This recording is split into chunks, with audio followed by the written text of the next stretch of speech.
On the 8th of March 2020, just 3 days after my parents returned to California, Paris brought our daughter to my parents' house in Sacramento, saying that the child was sick and she didn't know what to do.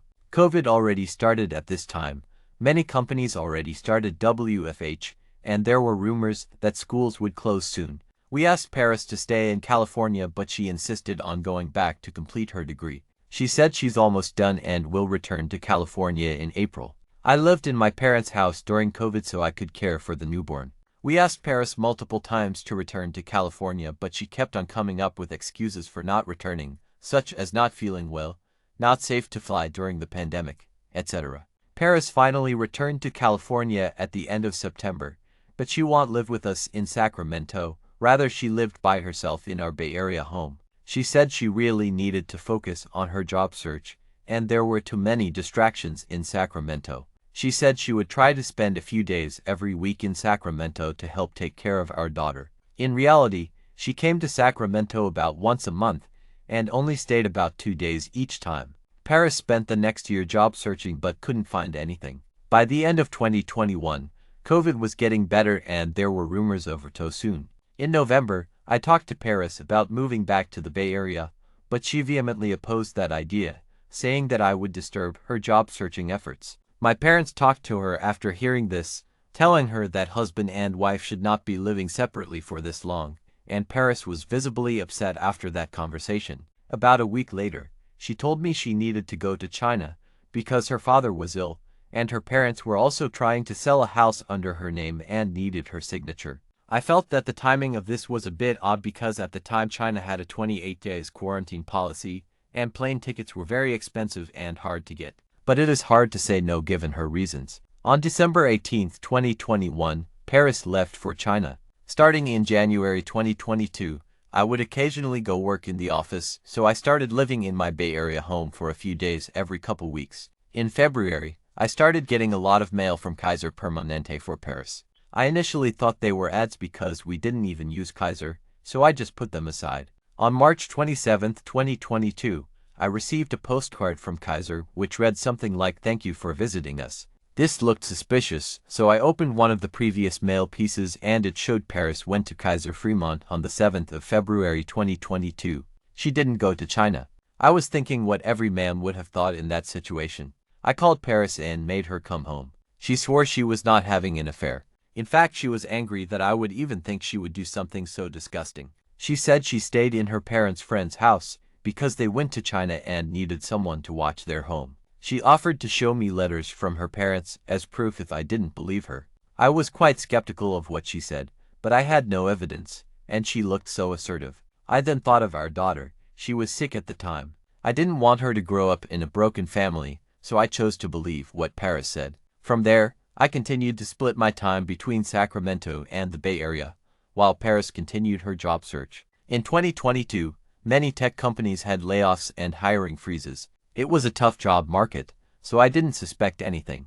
In July, she got a contractor position through the help of one of my mother's friends. I initially thought the job was 40 hours a week, but a couple months later I learned that she was only working 10 hours a week. Paris said she was still looking for a full-time job while working part-time. The divorce. On November 28, 2022, Paris left home at 9 a.m. to work at a Starbucks and didn't come home until around 7:10 p.m. After coming home, she started arguing with me for no reason and then started throwing things. Then she suddenly screamed, "I want a divorce," and left home at around 7:20 p.m.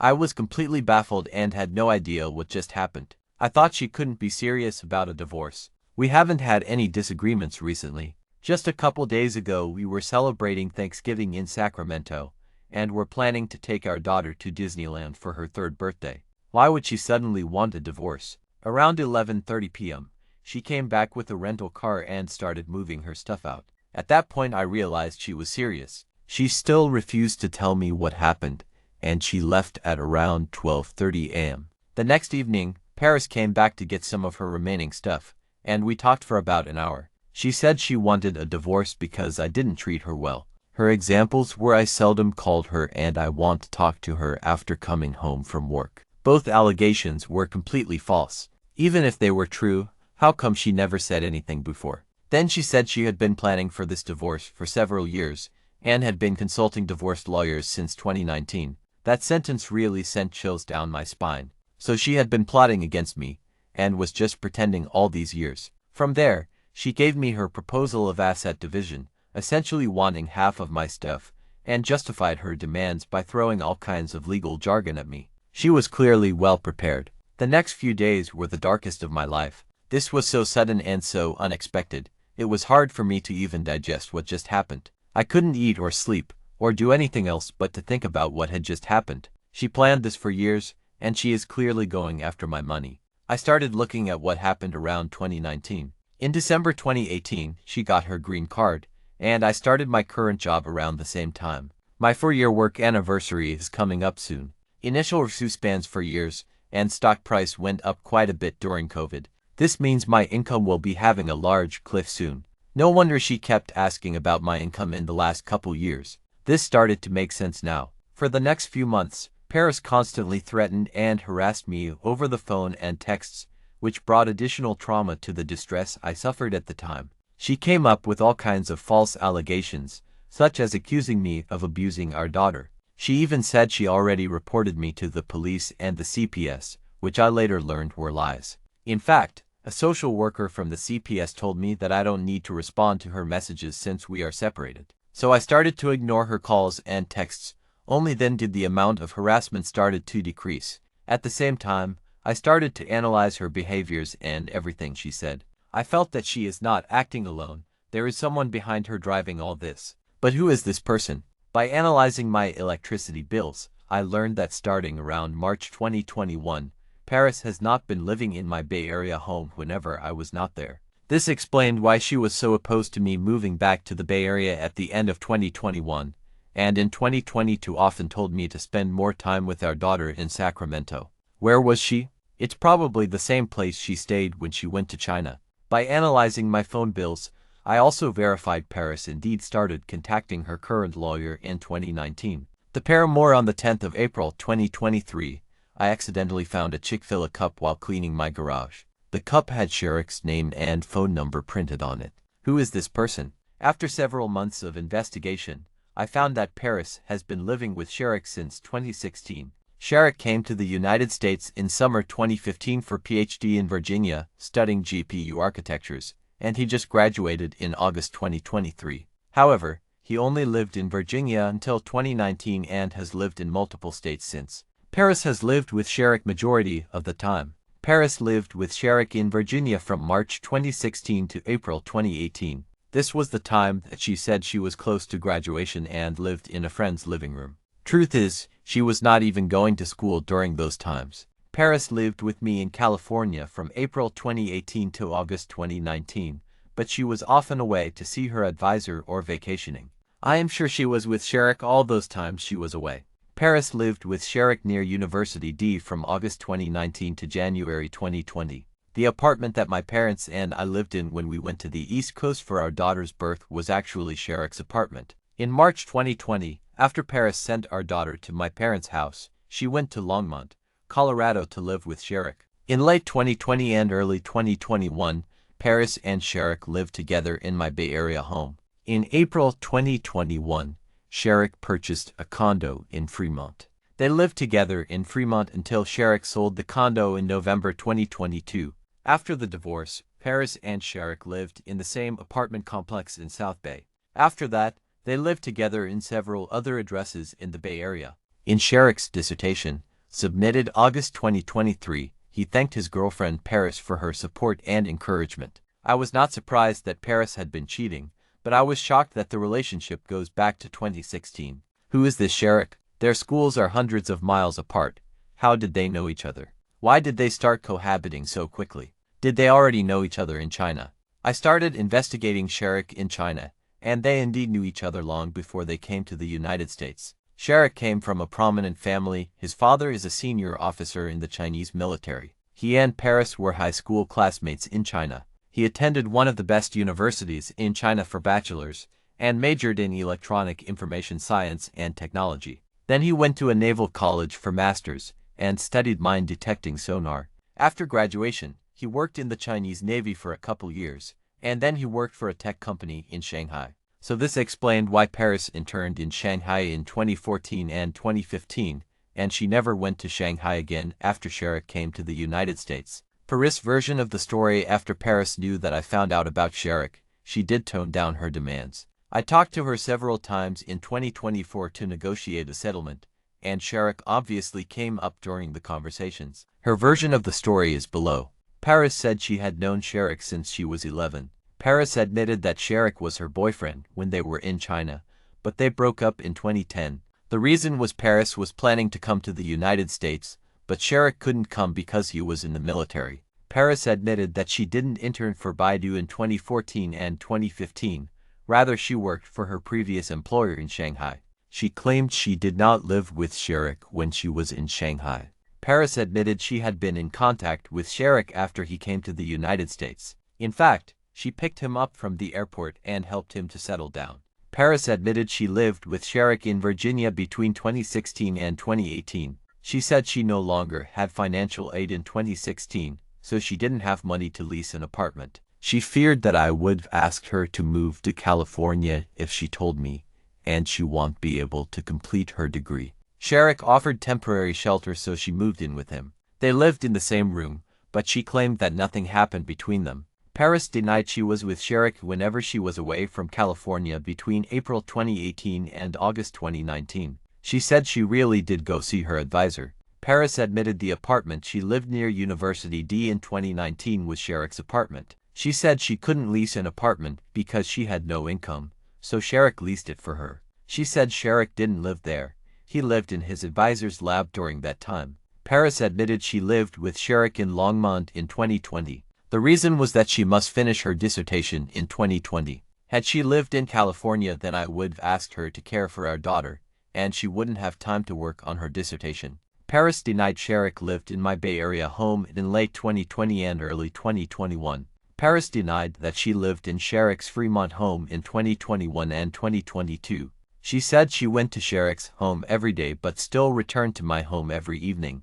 As for why she went to Sherrick's home every day, she said that's none of my business. Paris admitted she lived in Sherrick's Fremont home when she went to China. She said she wanted to travel with friends, but was afraid that I won't let her go.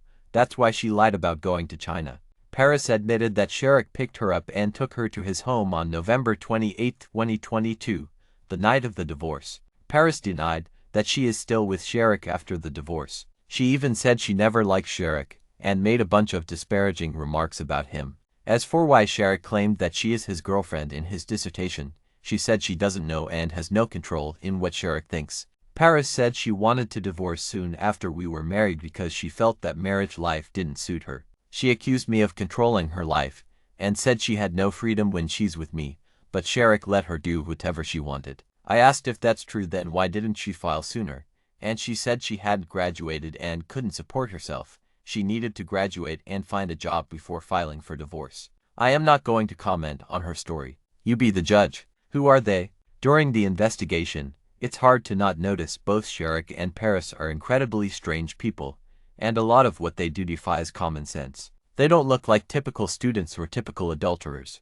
I really can't figure out who they are. Some of their abnormal behaviors are: both individuals took 8 years to complete their PhD, but both left school after just 4 years. One looked up all other PhD students studied under their advisors, about 20 of them, and not one person took more than 5 years to graduate. Why did these two take 8 years? Why did both leave school for years before they graduated? Both individuals attended elite universities in China and have PhD degrees. They are more than capable of making top wages in the United States, and they should know the basic moral principles. Why did they have to go through all these troubles to do something so despicable? They have known each other for more than 20 years. They are way past the honeymoon phase. Why did they have to go out of the way to be together all the time? This seems far too complicated for just doing the deed. Sherrick seldom went to school when he was in Virginia. None of his colleagues from school knew anything about him. A few didn't even know he existed. What was he doing in Virginia?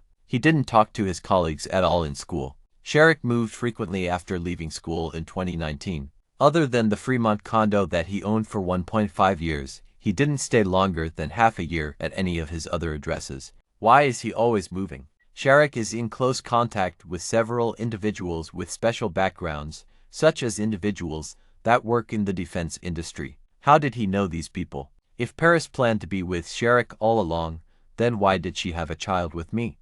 This is just cruel. Also, Sharrock doesn't mind. Paris spent the majority of the pregnancy with Sharrock near University D. She didn't have a job at the time, but she was out working every day, even on the day of the delivery. What were they doing next to University D? Our daughter is now 5 years old, but Paris has never cared for her. She seldom even comes to see her. She abandoned the child when she was less than 2 months old just so she can be with Sharrock in Colorado. What kind of mother can be this cold-hearted? Paris has a PhD in a STEM major, but she couldn't find a job in Silicon Valley after multiple years of job search. The judge has placed a seek work order on her, which she just ignores. Why won't she work? Paris is always very busy. Prior to the divorce, she was always in her room working whenever she's home, sometimes at 4 a.m. in the morning. But she never had a full-time job. What was she really doing?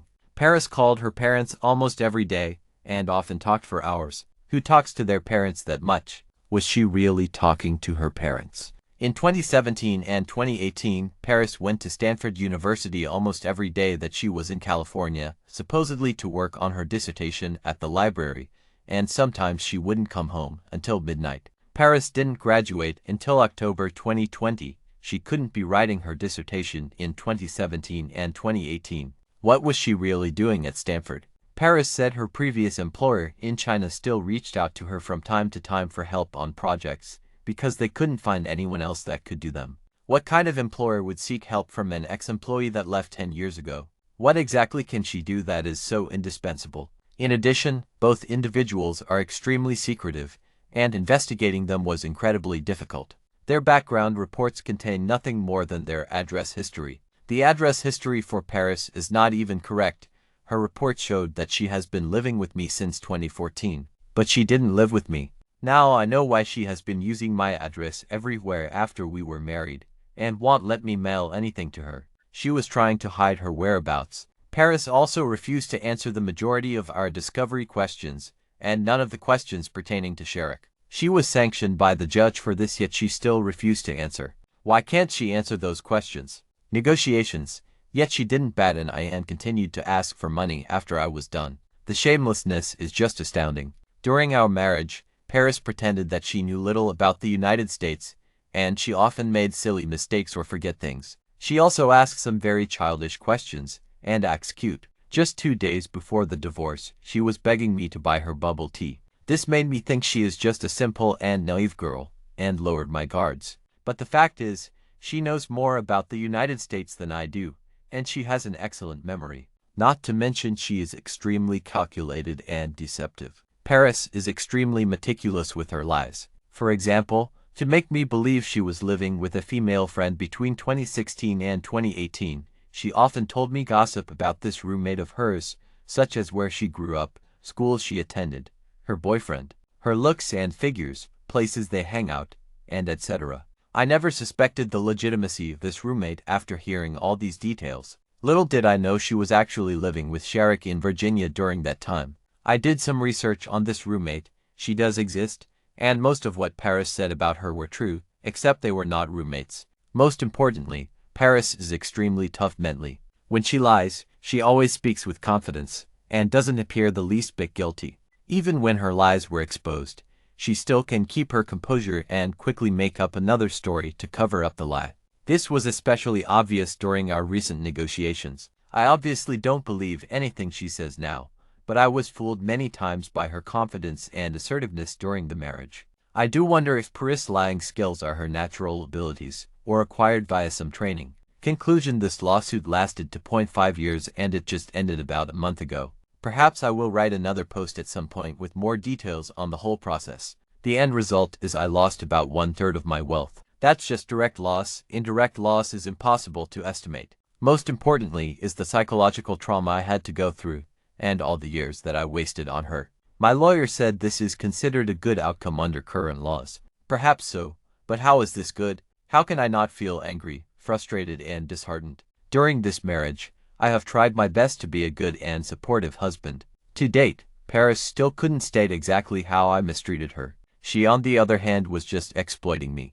Other than giving birth to our daughter, everything else she did was anti-family. I don't believe Paris ever intended to have a family with me. She even stated that she has wanted a divorce since 2016, and she started consulting divorce lawyers in 2019, shortly after getting her green card. Paris was living with another man for the majority of this marriage, and lied to me on virtually everything. The lies I mentioned in this post were just a small fraction of the lies she told. This is a complete violation of the marital contract. Even during the times that she lived with me, she didn't do any housework or cared for the child. She was always busy writing her dissertation or job searching, which in hindsight were also lies, but I still don't know what she was really doing. She didn't fulfill any spousal obligations and had absolutely no contribution to the family. Despite all these, the so-called California family law worked in Paris' favor in almost every aspect. In particular, this so-called no-fault divorce basically doesn't matter what she did during the marriage, she is still entitled to my assets. What kind of logic is this? If everything is no fault, then what's the point of having laws? I understand it may be difficult to tell right and wrong in many family disputes, but that clearly isn't the case here, and what she did couldn't be more vile. The purpose of laws is to set social standards, protect public rights, and serve justice. Is infidelity, lying, and scamming the kind of values that our elected officials want to promote? The court that handled this case is called the Hall of Justice. Justice is to defend the good and punish the bad. Well, perhaps that's too much to ask for, but at least don't punish the good and reward the bad. I have asked Paris multiple times during our negotiations why she thinks she deserves such a large portion of my assets. She couldn't provide any good reasons, she just kept stating the law says she is entitled to my assets. Yeah, but this law is just utterly unfair and unreasonable. I suggest that the following changes be made.